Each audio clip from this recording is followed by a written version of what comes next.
As the great Buddha once wisely said, the mind is everything, what you think you become. When life feels uncertain, when the future is blurry and your heart is heavy, it's not always the situation that drowns you.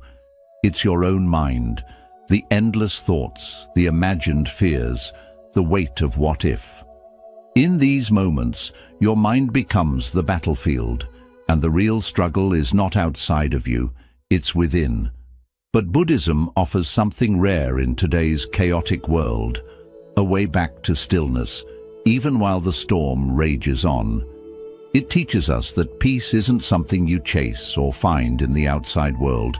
It's something you return to, a quiet place inside you that never left, only forgotten. In this video, we'll walk a path rooted in ancient wisdom, a path that shows you how to breathe again, how to let go, and how to stop being at war with your own thoughts. Take a deep breath. This is your moment of return. 1. Your thoughts are not always the truth. One of the most powerful teachings in Buddhism is that your mind is not always your friend. It doesn't always tell the truth.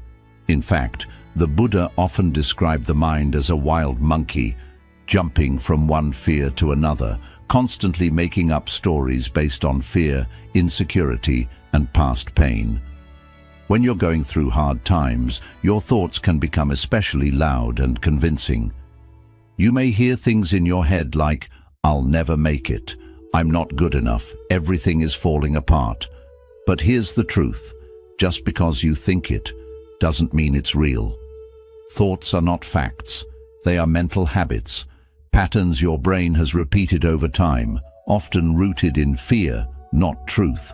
Buddhism teaches us to become observers of our thoughts rather than believers in them. Instead of getting pulled into every negative thought, you can take a step back and simply notice it. Imagine your thoughts as clouds in the sky. Some are dark and heavy, some are light and fluffy, but none of them stay forever, and none of them are the sky itself. You are the sky, your awareness, your presence, your inner stillness. That is your true nature. The clouds are just passing moods. So when a worried or fearful thought comes, practice saying, that's just a thought. It's not who I am. It's not the full truth. Take a deep breath. Let it pass without reacting to it. This practice, called mindfulness, is like learning to sit beside a rushing river without jumping in. The more you recognize your thoughts as temporary and separate from your true self, the less power they have over you, and slowly you'll find a quiet confidence growing inside, one that no fearful thought can destroy. 2.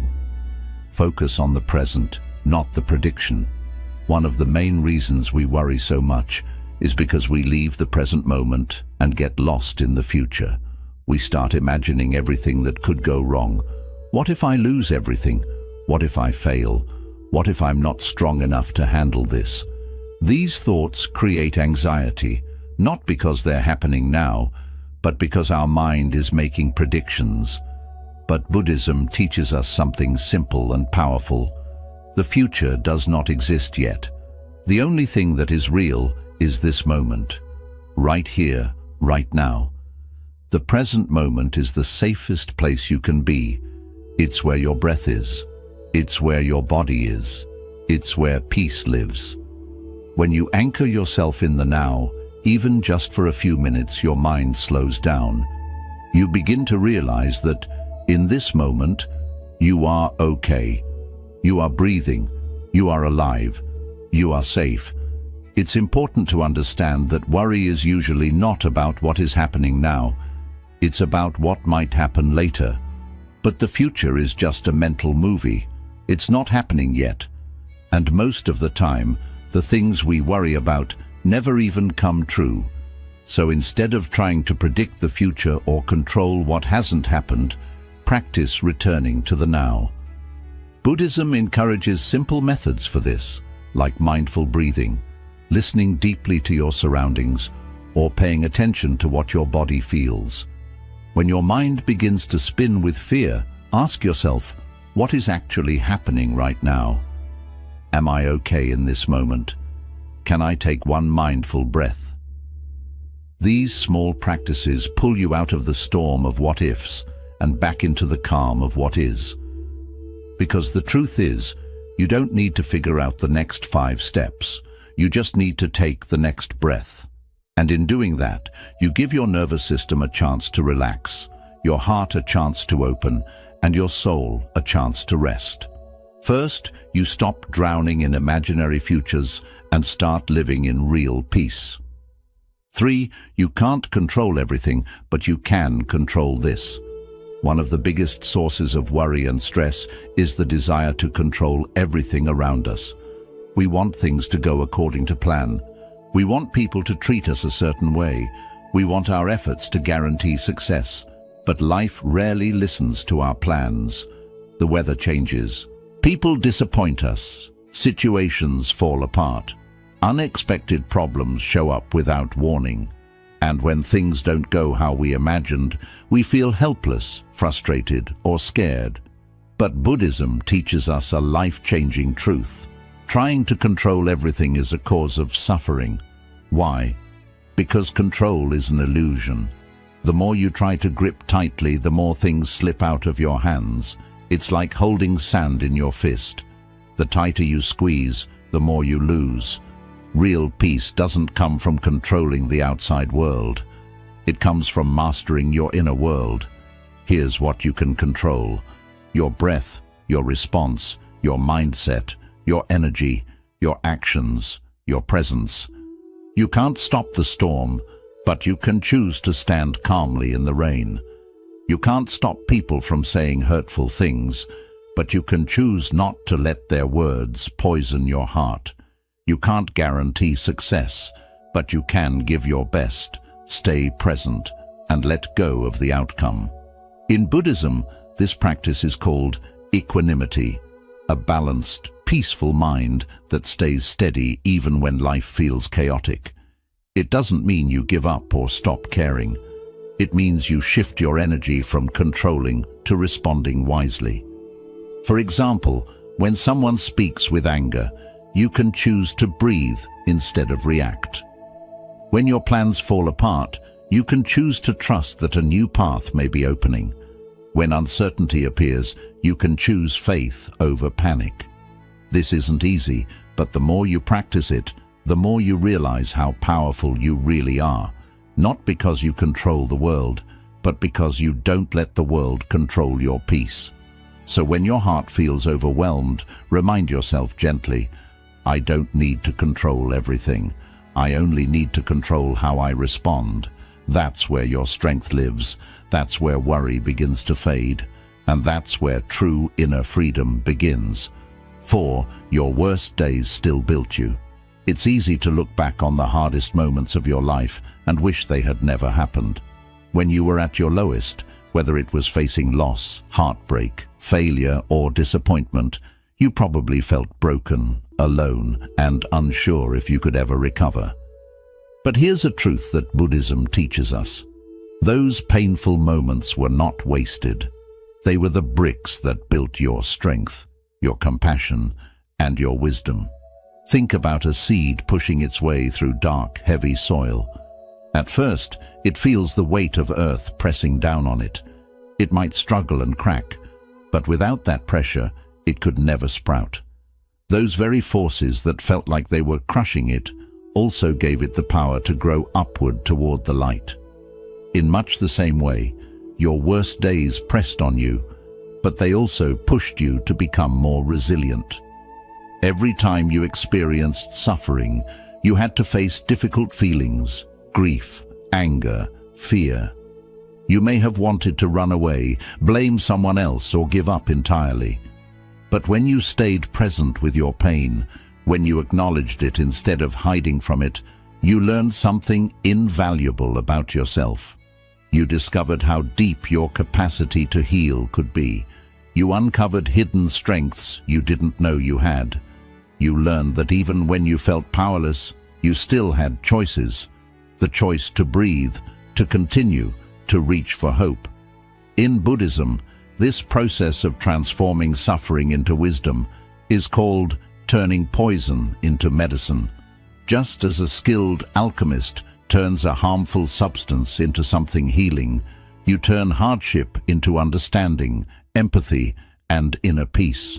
Your worst days taught you humility because you learned that you are not in control of everything. They taught you compassion because you now know what it feels like to hurt, and you can extend kindness to others in pain. They taught you patience because healing never happens overnight. And they taught you gratitude because when you finally emerged on the other side, you saw life's simple blessings with fresh eyes. So, the next time you're tempted to despise the past, remember this. Each painful chapter of your life played an essential role in shaping who you are today. Without the struggles, you wouldn't appreciate peace. Without the failures, you wouldn't value success. And without the low points, you might never reach for something higher. Embrace your history as a teacher, not an enemy.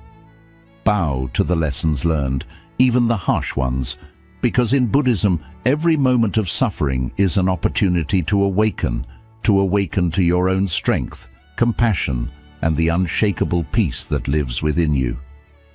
5. Not everything deserves a reaction. When life throws challenges your way, insults from others, unexpected setbacks or moments of self-doubt, it's natural to feel an immediate urge to respond. Our minds are wired to react swiftly. Someone says something hurtful and we lash back. A problem arises and we panic. Yet Buddhism teaches us that every reaction costs a piece of our peace. If we allow ourselves to be pulled into every conflict, our energy becomes scattered and worry takes root more deeply. Imagine your mind as a vast, calm lake. When a pebble is thrown, ripples appear. But if the lake remains tranquil, the ripples eventually subside. However, if the lake's surface is already turbulent, even the smallest pebble creates waves that grow and persist. In the same way, if your mind is agitated, filled with fears, frustrations, and unprocessed emotions, any external pebble, an unkind word, a sudden change in plans, a reminder of a past mistake, can set off a storm of reactions. Buddhist wisdom encourages you to cultivate a state of inner stillness so that minor disturbances don't automatically trigger a response. This doesn't mean you become passive or uncaring. Rather, it means you learn to pause before reacting. In that pause, you create space to choose a wise response instead of an immediate, often knee-jerk reaction.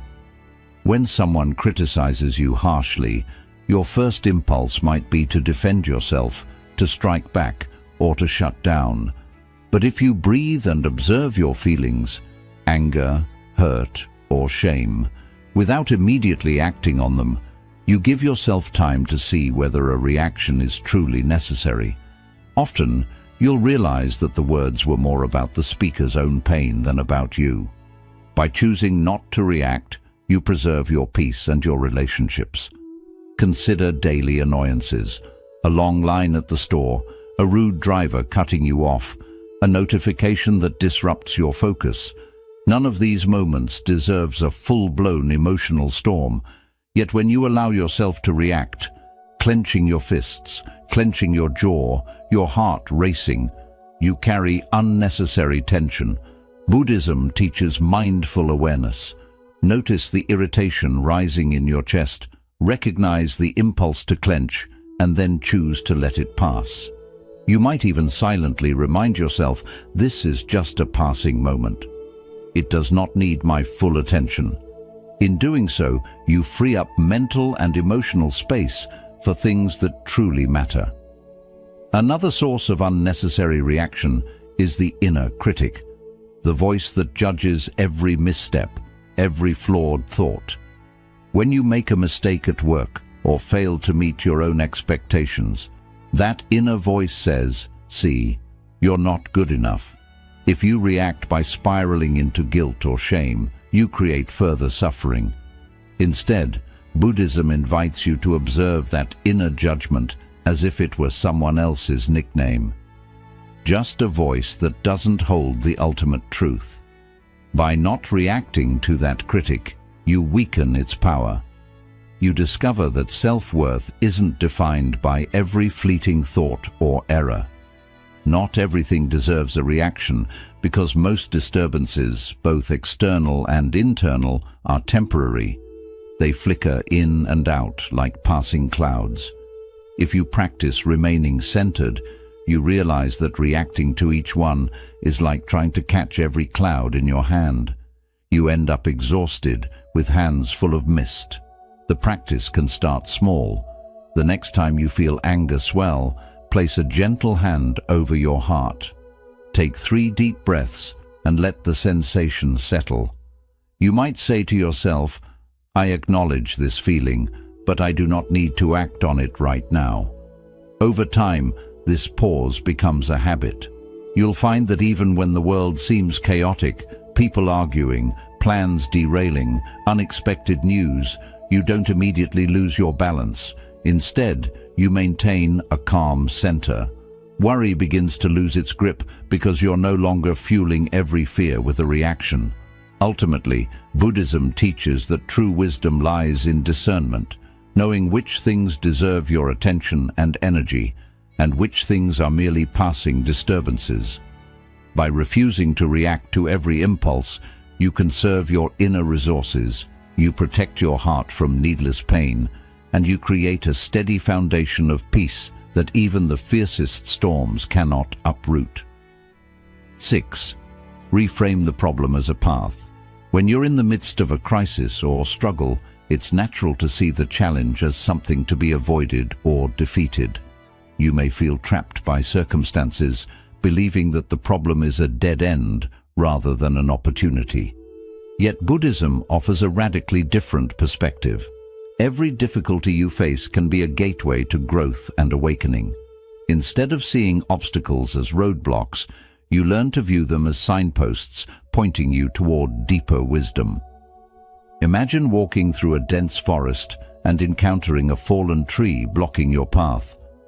You could stand there, frustrated, convinced that your journey is over, or you could walk alongside the tree, discover a small opening beneath its branches, and continue moving forward.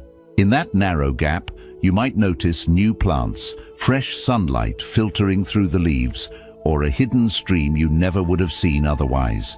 The obstacle itself becomes part of your adventure, a lesson in adaptability and perspective. Buddhism calls this process turning poison into medicine. Every problem has within it the seeds of its own solution, if only you're willing to look deeper. When a relationship ends, rather than seeing it as a devastating failure, you can ask yourself, what can I learn about compassion, healthy boundaries, or self-worth from this experience? When your career hits a setback, you can inquire, what hidden talents am I being invited to develop? What new direction might emerge from this challenge? By reframing, you transform the energy of fear and resistance into curiosity and intention. This shift doesn't mean you pretend everything is fine when it's not. It doesn't deny the pain you feel. Instead, it invites you to lean into the discomfort long enough to discover its hidden gifts.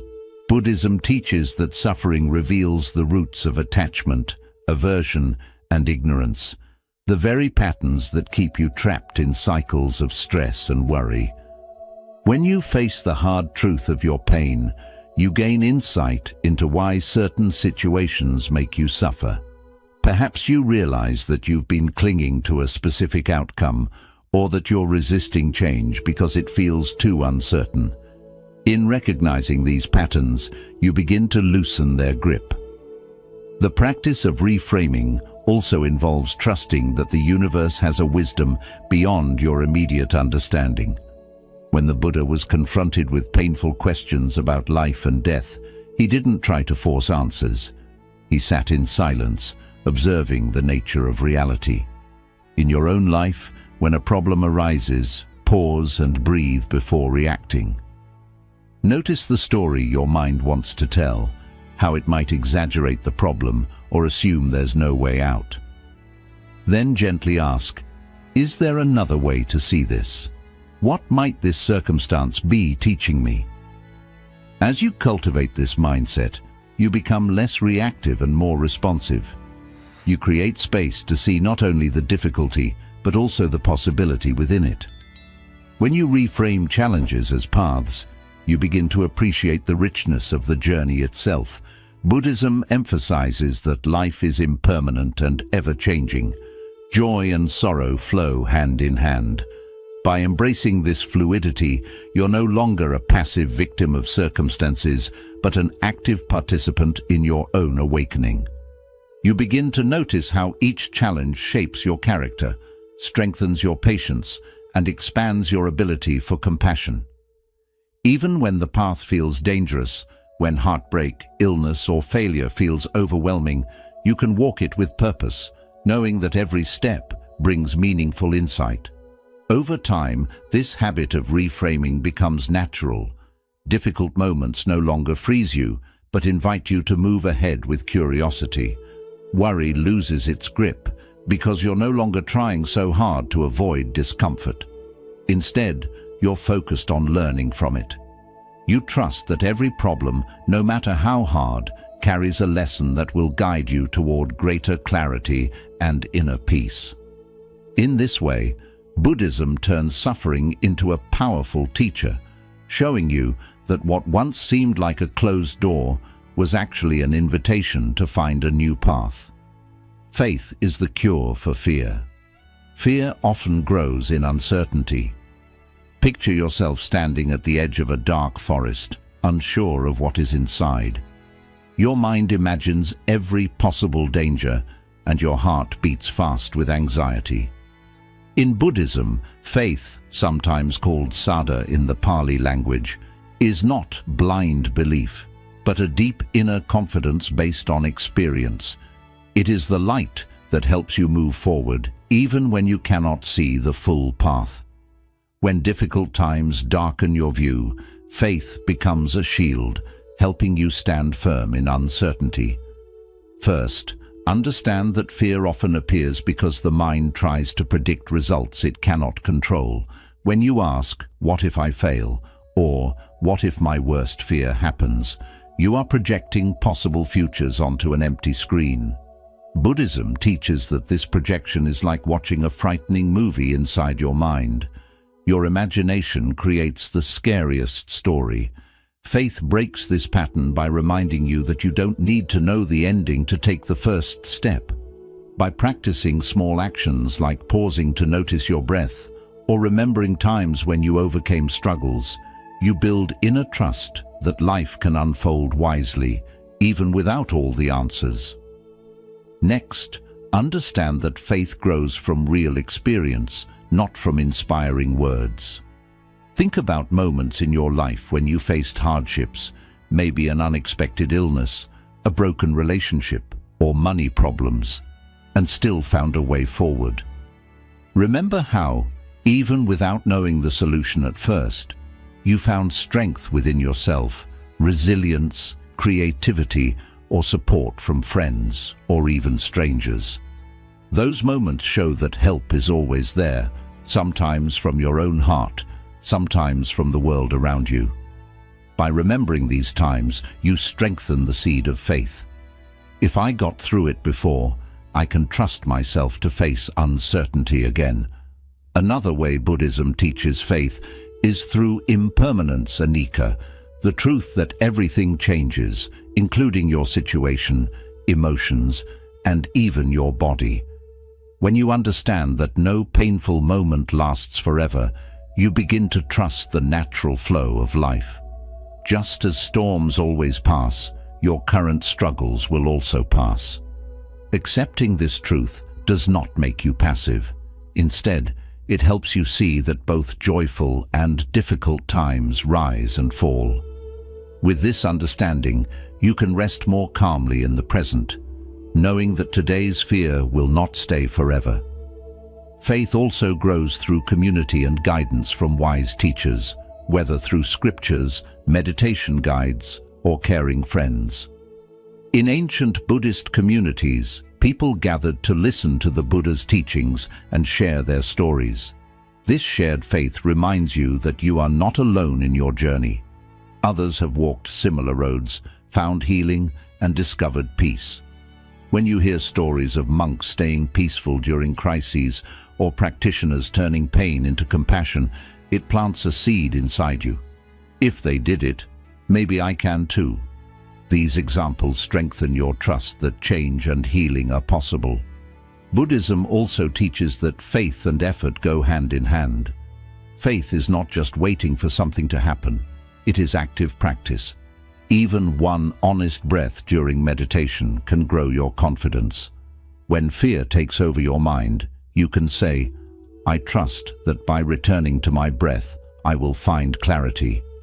Each time you do this, every moment you choose awareness instead of panic, you strengthen the bridge between fear and faith.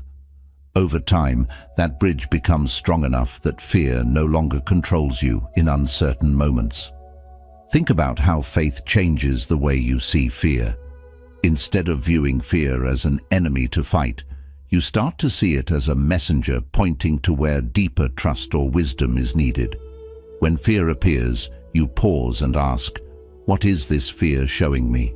It may uncover hidden attachments, quiet worries, or forgotten dreams. Faith helps you explore its message with curiosity rather than running away. You may discover that beneath the fear is a longing for purpose, a need for connection, or a desire to live more honestly. In this way, faith becomes the answer to fear, not because it removes all anxiety, but because it teaches you a new response. With faith, you notice fear and still decide to move forward. You trust that each breath, each moment of awareness will bring the clarity you need. As your faith grows deeper, fear loses its ability to stop you. Instead, it becomes a soft reminder encouraging you to gather your strength, reconnect with your inner power, and step into the unknown with courage. In the end, these 7 lessons are more than simple ideas. They are practical reminders that you can change how you react to fear and hardship. Your thoughts are not always true. The present moment is all you truly own. You may not control everything, but you can always choose how you respond. With practice, every painful experience strengthens your resilience. Not every disturbance requires a reaction, and every challenge holds a lesson. And faith, rooted in remembering past strength and trusting change, will support you whenever fear arises. As you practice these teachings, you slowly move from feeling overwhelmed by outside events to feeling grounded in your own wisdom. Worry may still appear, but it does not have to remain. You learn to sit with uncertainty, breathe through it, and keep moving forward with quiet confidence. May these principles guide you whenever life feels heavy. Return to them whenever needed. Read them, reflect on them, and allow them to lead you back to peace.